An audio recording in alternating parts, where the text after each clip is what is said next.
Hey guys, when we last left off, we met a new character named Xxviii. Xxviii is the daughter of the prisoner that Roscuro was torturing down in the dungeon.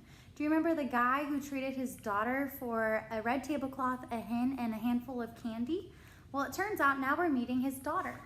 And he sold his daughter to a man who made Meg call him uncle. And he wasn't the very nicest guy. He actually gave Meg what he called a good clout to the ear. Right, Storm? And that is just his way of saying that he punches her in the ear. And Meg talked about this vicious cycle of how whenever she does something wrong, Uncle punches her in the ear. And then it makes her not hear very well, which makes her not understand what he's telling her to do. And so he punches her again. And it's kind of sad because now Meg has some serious hearing issues. And she's not the brightest girl in the world, and her ears look like cauliflowers. So she has kind of a tough life, not to mention her father sold her to a man for a tablecloth. So we're gonna find out a little bit more about Xxviii today. Right, Storm? He's excited. Chapter 26, Royalty. Bless you. When Meg turned 7 years old, there was no cake, no celebration, no singing, no present, no acknowledgement of her birthday at all, other than Meg saying, "Uncle, today I'm 7 years old." And Uncle saying in return, "Did I ask you how old you were today? Get out of my face before I give you a good clout to the ear." A few hours after receiving her birthday clout to the ear, Meg was out in the field with Uncle's sheep when she saw something glittering and glowing in the horizon.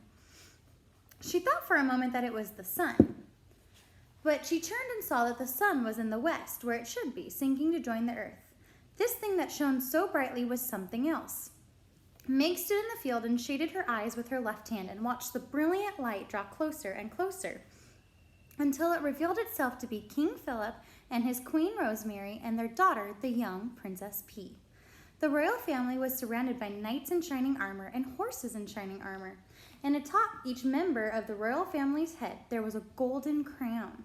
And they were all, the king and the queen and the princess, dressed in robes decorated with the jewels and sequins that glittered and glowed and captured the light of the setting sun and reflected it back on Meg. "Gore," breathed Meg. The Princess P was riding on a white horse that picked up its legs very high and set them down very daintily. The P saw Meg standing and staring, so she raised a hand to her. "Hello," the Princess P called out merrily. "Hello," and waved her hand again. Meg did not wave back. Instead, she stood and watched. So there is our first picture of our new friend Meg. There's Xxviii. And you can see in the background we have the king, the queen, and the Princess P riding in the distance. She stood and watched, open mouthed, as the perfect, beautiful family passed her by. "Papa," called the princess to the king, "what's wrong with that girl? She will not wave to me." "Never mind," said the king. "It doesn't matter, my dear." "But I'm a princess, and I waved to her. She should wave back." Meg, for her part, continued to stare, looking at the royal family, and it had awakened some deep thinking slumbering in her, as if a small candle had been lit in her interior, sparkling to life by the brilliance of the king and the queen and the princess. For the first time in her life, reader, Meg hoped. And hope is like love, a ridiculous, powerful thing.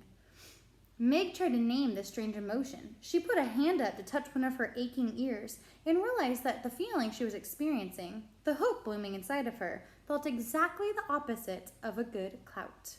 She smiled and took her hand away from her ear and waved to the princess.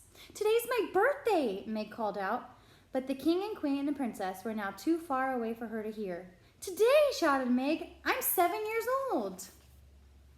Chapter 27, A Wish. That night, in the small dark hut that she shared with her uncle and the sheep, Meg tried to speak of what she had seen. "Uncle," she said. "I saw some human stars today." "What?" "I saw them all glittering and glowing, and there was a little princess wearing her own crown and riding on a little white tippy-toed horse." "What are you talking about?" said Uncle. "I saw a king and a queen and an itty-bitty princess," shouted Meg. "So?" shouted Uncle back. "I would like," Meg said shyly, "I would like to be one of them princesses." "Ha!" laughed Uncle. "An ugly, dumb thing like you? You ain't worth the enormous lot I paid for you. Don't I wish every night that I had that good hen back and that red tablecloth back in place of you?" He did not wait for Meg to guess the answer to this question. I do, he said. I wish it every night. That tablecloth was the color of blood, and that hen could lay eggs like nobody's business. I want to be a princess, said Meg. I want to wear a crown. A crown? Uncle laughed. She wants to wear a crown. He laughed harder. He took the empty kettle and put it on top of his head. Look at me, he said. I'm a king. See my crown? I'm a king just like I always wanted to be. I'm a king because I want to be. He laughed around the hut with a kettle on his head, and he laughed until he cried. And then he stopped dancing and took the kettle off his head and looked at Meg and said, Do you want a good clout to the ear for such nonsense? No, thank you, Uncle, said Meg, but she got one anyway. Look here, said Uncle after the clout had been delivered. We will hear no more talk of princesses. Besides, whoever asked you what you wanted in this world, girl? The answer to that question, reader, as you already know, was absolutely no one. Chapter 28, To the Castle. Years passed. Meg spent them scrubbing the kettle and tending the sheep and cleaning the hut and collecting the innumerable, uncountable, extremely painful clouts to the ear. In the evening, spring or winter, summer or fall, Meg stood in the fields as the sun set, hoping that the royal family would pass before her again. Gore, I would like to see that little princess another time, wouldn't I? And her little pony, too, with his tippy-toed feet. This hope, this wish, that she would see the princess again, was lodged deep in Meg's heart. Lodged firmly right next to it was the hope that she, Xxviii, would someday become a princess herself. The king's the first of Meg's wishes was granted in a roundabout way when King Philip outlawed soup. The king's men were sent out to deliver the grim news and to collect from the people of the kingdom of Dor their kettles, their spoons, and their bowls. Do you remember why soup is suddenly outlawed? Do you remember what happened? Reader, you know exactly how and why this law came to pass, so you would not be as surprised as Uncle was when one Sunday a soldier of the king knocked on the door of the hut that Meg and Uncle and the sheep shared and announced that soup was now against the law. How's that? Said Uncle. By the royal order of King Philip, repeated the soldier. I am sent here to tell you that soup has been outlawed in the kingdom of Dor. You will, by the order of the king, never again consume soup, nor will you think of it or talk about it. And I, as one of the king's loyal servants, am here to take from you your spoons, your kettle, and your bowls. But that can't be, said Uncle. Nevertheless, it is. What'll we eat, and what will we eat it with? Cake, suggested the soldier, with a fork. And wouldn't that be lovely, said Uncle, if we could afford to eat cake? The soldier shrugged. I'm only doing my duty. Please hand over your spoons, your bowls, and your kettle. Uncle grabbed a hold of his beard. He let go of his beard and grabbed the hair on his head.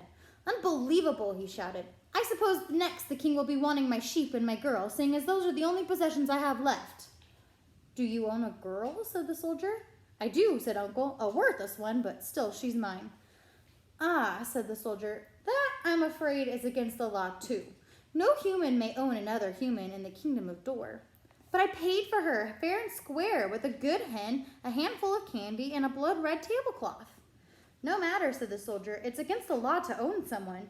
Now you will hand over the girl to me, if you please, and your spoons, your bowls, and your kettle.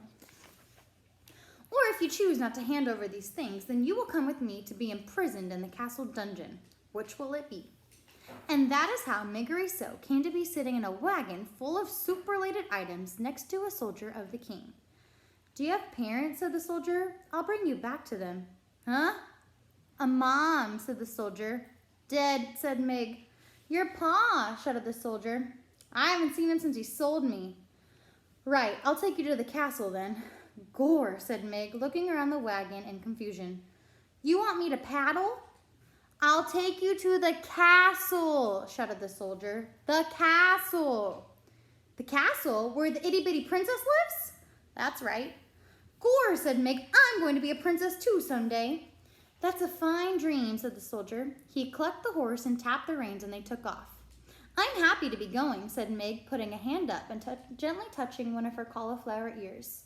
Might just as well be happy, seeing as it doesn't make a difference to anyone but you if you're not, said the soldier. We will take you to the castle, and they will set you up fine. You'll no longer be a slave. You'll be a paid servant. What? Said Meg. You will be a servant, shouted the soldier, not a slave. Gore, said Mig, satisfied. A servant I will be, not a slave. She was 12 years old. Her mother was dead. Her father had sold her. Her uncle, who wasn't really her uncle at all, had clouded her until she was almost deaf. And she wanted more than anything in the world to be a little princess wearing a golden crown and riding a high-stepping white horse. Reader, do you think that is a terrible thing to hope when there's really no reason to hope at all? Or is it, as the soldier said about happiness, something that you just might as well do, since in the end it really makes no difference to anyone but you?